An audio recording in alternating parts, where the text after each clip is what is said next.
Welcome back to the Munn Avenue Muse podcast, brought to you by the Munn Avenue Press, MUNN avenuepress.com.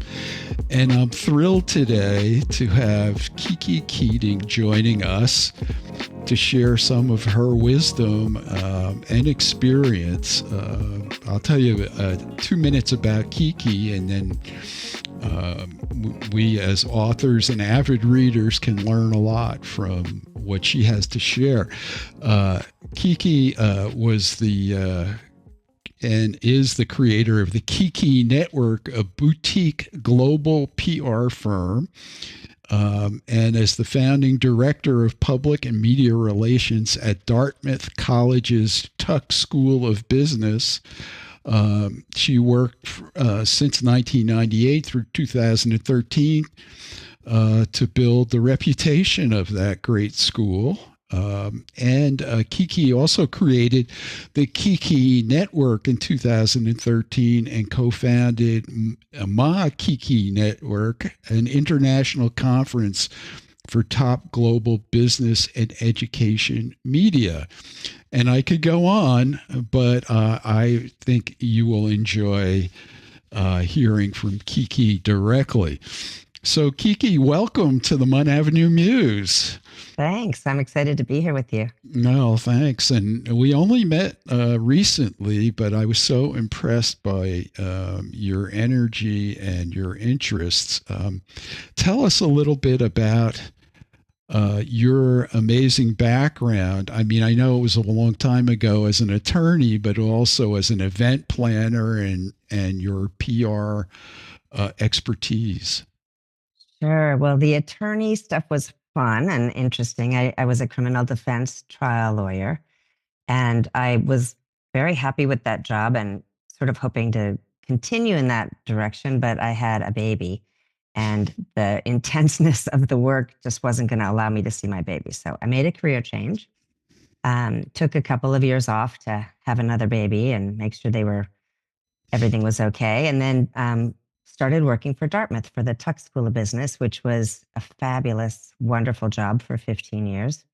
Had a great dean, Paul Danos, who I try to see occasionally, still check in. He retired. And when he retired years ago, I started my own PR firm. But during that time, I had the opportunity to work with amazing professors, took the dean all over the world, doing media interviews and meeting alumni and spreading the word about Tuck to try to get more international students.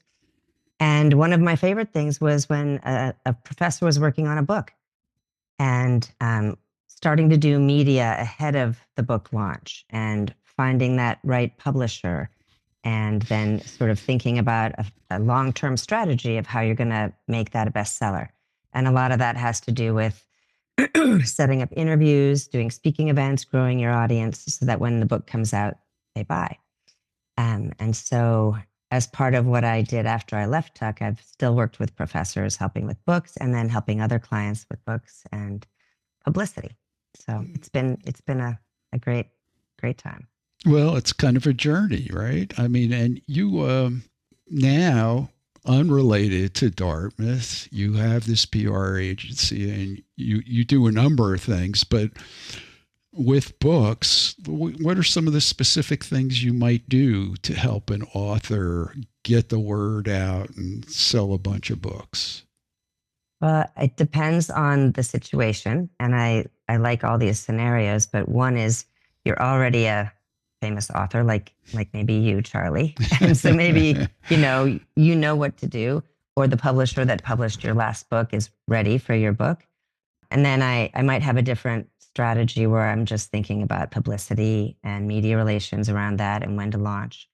So you try to get interviews 3 to 4 months in advance and have them all hit the week of your launch, and maybe carry on for another month after that.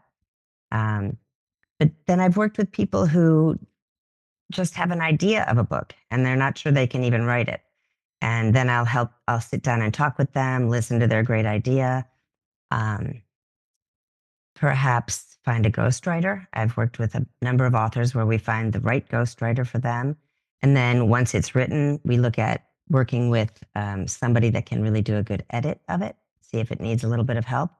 And then we look for either an agent and publisher, or go the hybrid route, which is very convenient for a lot of people. And then we do the publicity.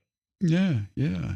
Good for you. And I think part of the process that you're describing resonates with me because we're kind of the same way. You kind of become a friend and a partner and a therapist for your authors, right? Through the process. And I know you get very personally involved, and I we do the same here as well. And I think it really benefits them because it's quite a journey from an idea to writing a book, to publishing a book, to It's an amazing, publicizing the yeah, book. yeah. Um, and you're involved in the whole process. But one of the things I always like to say, which is true, is it's hard to write a book, and it's even harder to sell them. So it's great that you're able to help on both accounts. Can you share with us a specific success story that you know Yeah. that people Oh, might be interested in? I have a couple that I have loved, but one that I really was close to my heart, and I love working with my clients like you do. I was introduced to a congressman named Michael McCall, and he said he wanted to write a book. He heard that I was, a book publicist, and that I had did PR. And so he just told me about his idea. He started the Children's Cancer Caucus on the Hill. And it was because one of his best friends died of cancer, I think at age 7 or something. So he's always had a place in his heart for that. And he said he wanted to raise awareness. He's trying to get funding because I think only 4% of the funds that are going into cancer research are dedicated to the kind of chemos that kids should be taking. So they're still taking adult chemo, and some of it's still from the 40s, and it's pretty horrible. So we talked through that, and I gave him some ideas, and he called me later and said, let's do this. So originally he was going to maybe think about writing it himself, but I thought it would sell better if it was the voice of one of the kids that he's worked with. And so he picked this fabulous young lady. Her name is Sadie Keller. She got cancer when she was 7, and she is a survivor, and she started writing this book when she was 13. And of course, she didn't know how to write a book. So we found a fabulous ghostwriter, a male ghostwriter, but he lives near here, and he had been the editor of the Dartmouth Alumni Magazine, and he's written great books that have been bestsellers. So we just got the process started, and he interviewed her a couple times a week for 3 hours each time. The book was wonderful. And our goal was to get it into children's hospitals, not so much to have it be a bestseller. So we found a publisher, and then we fundraised. And with the funds that were raised, we were able to buy back books and then deliver cases of books to kids' hospitals all over Texas and other states. And that, I think we sold maybe 18,000 books, and we still have them, and it's online if people want to get them. It's called Better Angels.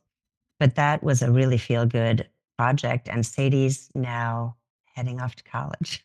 Isn't that wonderful? Yeah. Yeah. One of our strategic goals this year at Munn Avenue Press is not only to publish great books and sell a bunch of them, but to do what you did, which is publish books that might change people's lives or help them through difficult times. Books can make a difference, right? They really can, yeah. And that's one of the joys of what we both do, is to participate in that process and help those dreams come true, right? So taking that from an idea to a reality to something that is available in hospitals is just great. That's a great story. You also do something sort of different that maybe you could share a little bit about. Last time I talked to you, you were on a call with me and an author, and you were in Iceland. So you do quite a bit of world traveling and run trips and events. What's that about? Well, I think from all the travel I did when I was at Dartmouth, I saw all these beautiful places and I thought, I don't know, it transformed me. All the different cultures and the different way people live and eat, and sort of this baseline of just people being friendly and nice everywhere in the world. And I wanted my kids and family and friends to be able to see it. So when I did leave Dartmouth, was starting my own business. I started a little travel business. So I take small groups of wonderful people, like-minded people who are curious and adventurous, to different parts of the world. And I was in Iceland scouting out a trip I'm going to be leading probably every year. It's just so beautiful to go see the Northern Lights or go hiking in the summer.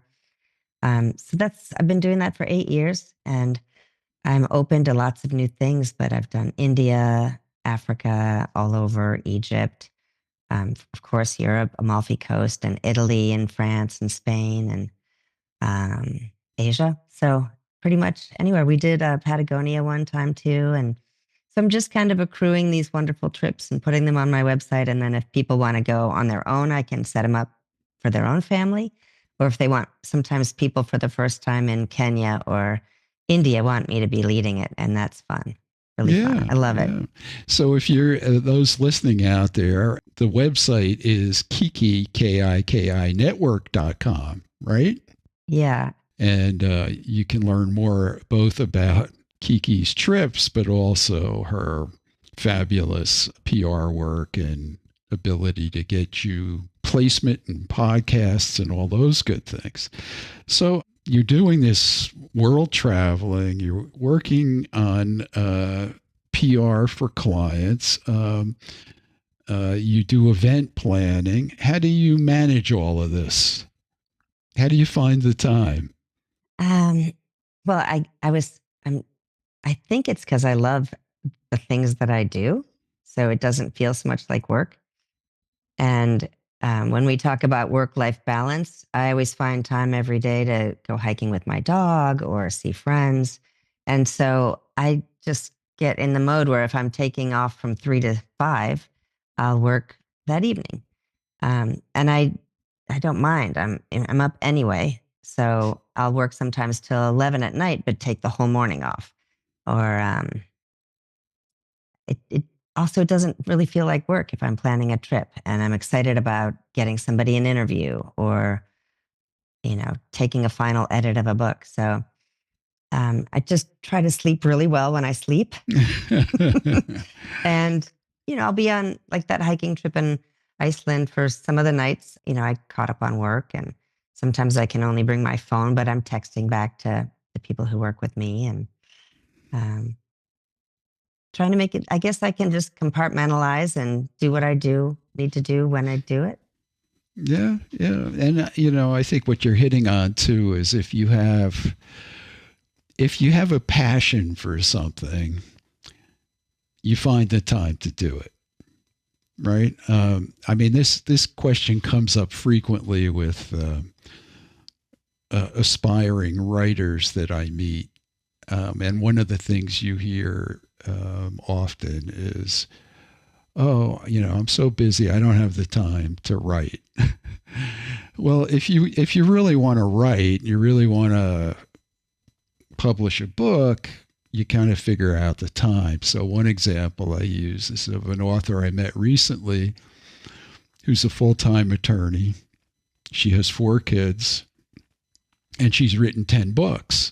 Wow. And of course, the question is, how do you find the time? And the way she found the time was she got up at 4 in the morning, and between 4 and 6 every day, before the kids got up, she'd do her writing. Then the kids got up and she'd feed them breakfast and get them off to school and go to work.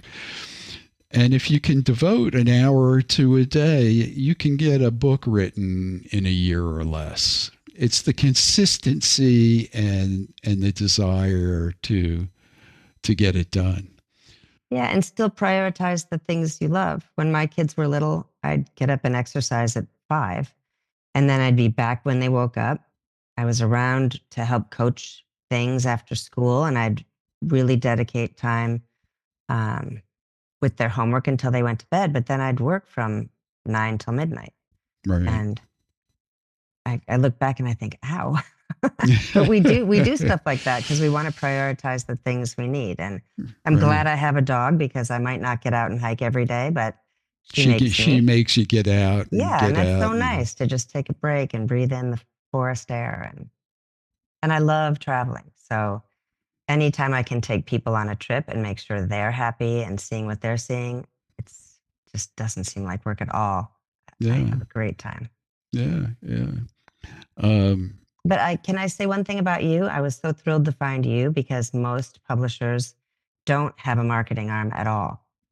And so, which is fine. It's just the way the industry is. So when I work with my clients, I would at least try to talk with the publishers, whatever they do have for a marketing team, and say, how can I help? When I was at Tuck. And is there anything, what are you doing exactly? And then where can I pick up on this? And I'm just really excited to find the things that you do because they're significant and they're really helpful, which is why I just told Allie to call you. Well, thank you. I appreciate that. Yeah, it's probably just derivative from I spent many years prior to Munn Avenue Press in marketing and sales. So when I published my first book, I found it an interesting puzzle, and I'm a kind of a nerdy, geeky guy, as to how can I decode Amazon's algorithm so we can sell a bunch of books. And in a way, we've had some success doing that. So after I did it with my own books, and we got into publishing, sure, that was going to be an offering. But you're right. I mean, even the traditional Big Five publishers used to do a lot more to market and sell books, and they don't anymore. They are looking for authors who have a social media platform that they can promote the book on. Absolutely. Yeah. Unless you're Michelle Obama or James Patterson, they're not going to put a lot of weight behind it. Right. And then we even have a couple of publishing companies that do a lot of what we do to publish books, and then they come to us to help do the marketing for their authors. So that's been very gratifying. Yeah, I think most authors are really thinking about writing their book and not thinking about how to publicize it. And you have to start, as soon as you start writing your book or have the idea, start building your social media, start building your LinkedIn, start joining things that are maybe, of course, around your interest, which is what you might be writing your book about, because that is what publishers want. If you don't have any social media or outreach or access to buyers, they're not going to take the risk. And so my job sometimes with unknown authors and people who really want to get an idea out there is maybe to help them get their social media going, help them think about things they can do to maybe access people who would want to buy their books, things like that. But they really have to start thinking about it way in advance and working on it.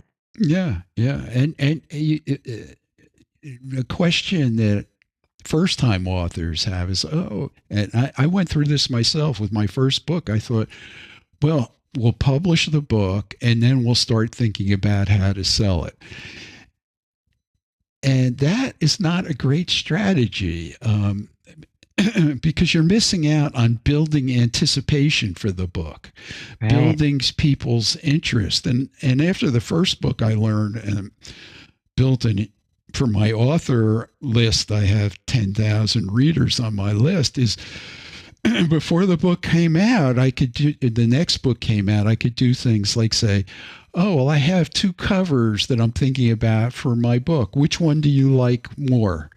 And engaging them on the process.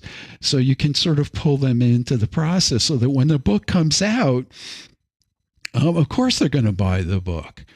Once I built this email list, one of my favorite email subject lines was, who wants to be murdered in my next book?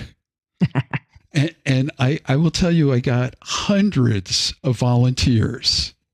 And it created kind of a fun interaction. And originally my plan was, okay, I'm going to pick one, and whoever I pick, you'll get a free signed copy of the book and the audio book and all that. But after I had such an overwhelming response, I figured, well, if I need names for the characters in my book, why not just pick them from the list? Or do a mass murder, maybe. Right, there you go. So I used 28 of them in my third book. And then, wow. And then, of course, well, I'll tell you what the two of the winners were for books 2 and 3. Were great names. Tiffany Sly. That's a real name. That's a real name. She became an FBI agent in a couple of my books. And then Julie Sparks was another one. That's great. But then the 28 of them, sure, when the book came out, I emailed them and said, hey, I used your name in the book. And guess what? They were buying the book for their relatives for Christmas and all that kind of stuff. So you can have a lot of fun with that. And even from that email, I had a couple who said, I don't want to be murdered in your book, but can you use my ex's name? That's really good. That's great. And then I, as an author, I mean, this is a good thing to do too, is because I have this interaction, I answer every email I get from a reader. I mean, you should always respond, and because this is your tribe, and you have to. That reminds me, the book Shantaram. Did you ever hear of that or read about it? No. It's this amazing, super thick book about a true story of a guy escaping from an Australian prison, hopping on a boat, and nobody'd ever escaped from that prison, hopping on a boat and making it to Mumbai, India. And then this amazing story about, even though he's white with long blonde hair, he hides in this really famous slum, and nobody goes in there at night, or, they didn't used to, or comes out. So I loved his book, and I joined his author like page. And then I was running a conference in Mumbai, and I thought, oh, what the heck? And I wrote him on his author page and said, hey, I'm running a conference. I've given your book to so many people. I told everyone at my conference, even though it's about business, to read this because they'll learn about Mumbai. Could you come stop in and speak? And I thought, no way he'll write back. And he wrote back, and he said, I'm not free that day, but why don't you bring your associate and come to my penthouse and meet me and my wife and have a champagne? And I was like, okay. But he's one of those authors that writes back. And I will always encourage my clients to do that. And that was a fun night. Yeah. I actually had my little daughter with me, and she had a good time. Yeah. Isn't that wonderful? And, on the other side, we have listeners who are avid readers. And I would encourage readers to, if they love an author or they're interested, to reach out to them because they can be very responsive. Just a little side story. I've always been an avid reader, and one of my favorite authors. I used to do a lot of traveling. And the way I would find a new author to read is I would stop at the bookstore in the airport and, peruse the shelves. And if something looked interesting, I would pick a book off the shelf. And if I found an author I loved from reading a book on the plane, then I would read everything he wrote. So I've done that multiple times, but one of the authors was David Morrell. And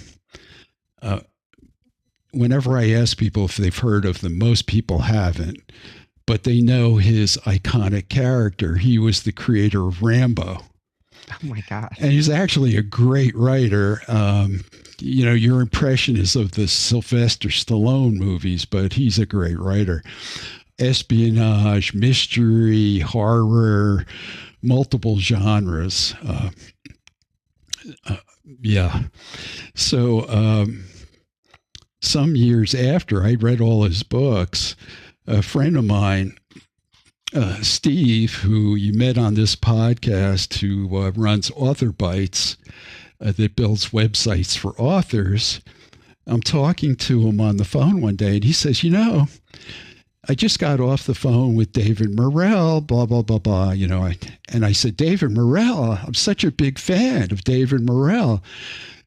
Can you get me on the phone with David Morrell? And he did. And that's great. David was so gracious.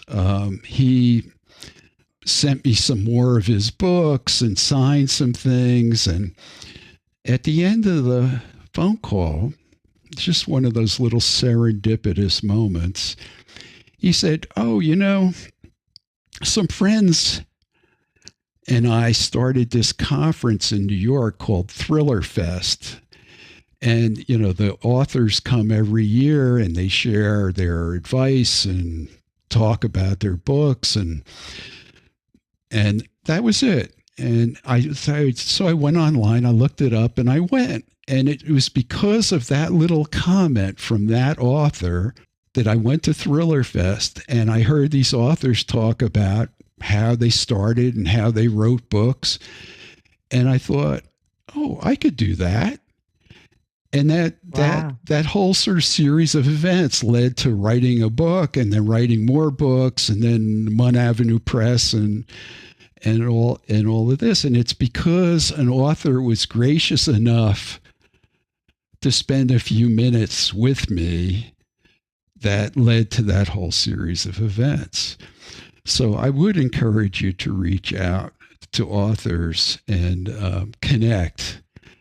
Don't be shy. And not every one of them is going to be as gracious as your friend in Mumbai. My goodness, I know. And they're writing workshops around. There's some women that teach great writing workshops here in Sunapee. And, I think if people are thinking about writing a book, that's a great first step, right? Well, and having the support of other people. Writers groups are great. I mean, even though I'm very busy with the publishing business, I'm in a writers group that meets every month, and it keeps me writing because I better show up with what I wrote lately. That's a very encouraging thing too. And then working with good people like you and me and a number of the people that you've heard on this podcast. You guys know Jodi Picoult? She's super prolific. Her kids and she were in Hanover and went to school with my kids. And right when I was leaving my law firm, which I hadn't planned to do, I loved my job. I wasn't thinking of another career. I just knew I wasn't going to leave my baby. So I was doing fun little things at night while my husband was at work. And then I was with my baby all day. And then I managed at a restaurant and worked at a kiddie clothing store where I could bring Carl and have him dress up. And anyway, a really good friend of mine lived next door to Jodi and called me and said, Jodi needs help with some criminal defense scenes in her coming book. And she was not famous at all. It was before So I said, let me read one of her books and see.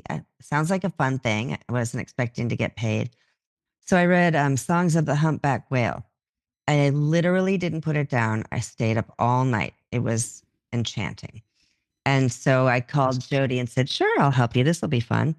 And I ended up working with her on 4 different books and having so much fun with her. She's such a nice person. She's somebody that tries to answer all her emails too. And I mean, that was 30 years ago.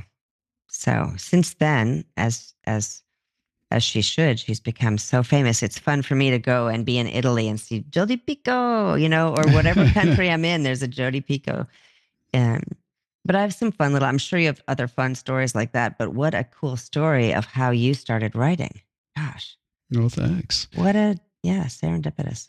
Yeah, it's interesting that Jodi Picoult is also authorbytes.com, built her website too, my friend You're Steve. kidding. So yeah, no. I'll have to tell her. Yeah. A really fun Jodi Picoult story was she was starting to write her book about the murder in the Amish country. It was a murder of a baby. And so we actually went down together and stayed at this Amish farm for like 2 or 3 nights and stayed on the farm and toured the Lancaster County and had breakfast with the farm owners. And I just remember it was kind of funny because the guest room that we slept in at the farm were 2 tiny little cots. I mean, I picked the one that really had such a sagging mattress that it would have wrecked your back for life because she was the author and my good friend.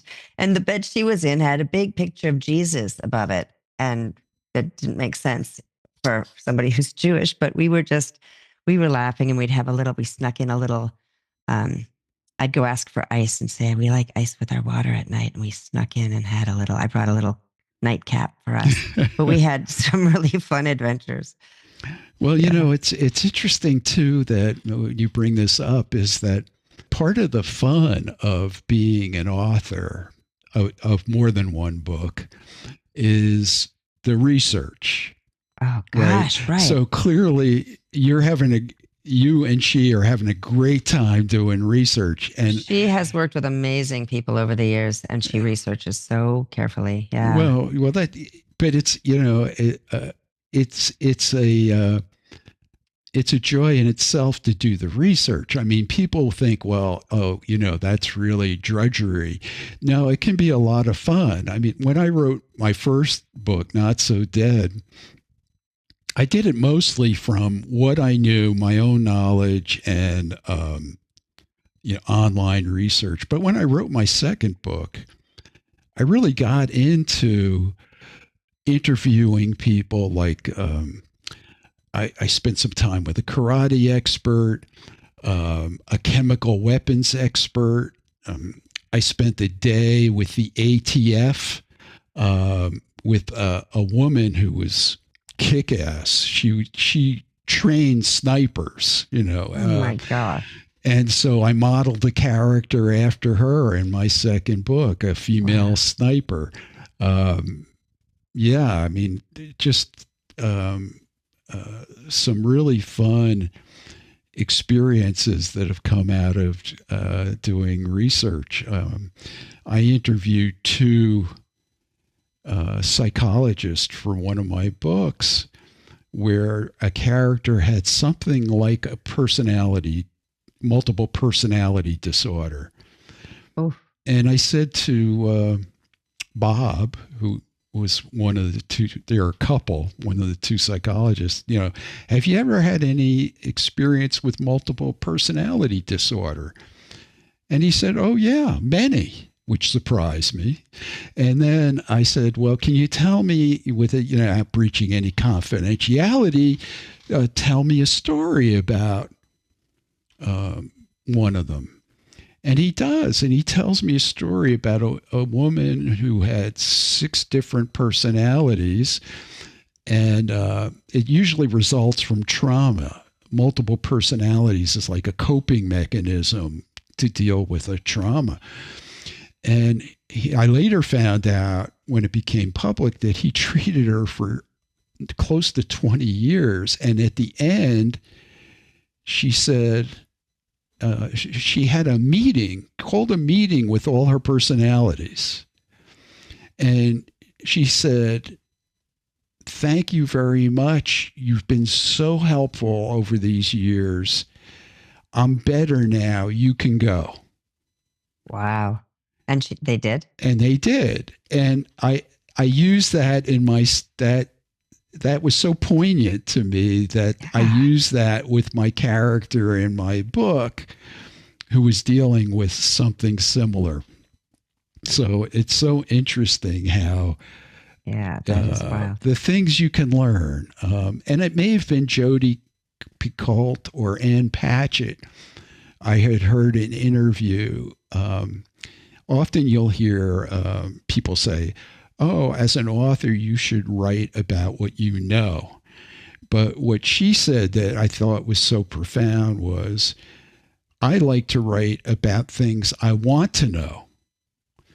And meaning I'm going to go out and learn about it or research it or find Build that out. curiosity into your life. Yeah. Yeah. So I think a first book, people write about what they do know. But after that, go out and write what you want to know about. So smart. And it'll be so energizing and interesting for you to do that.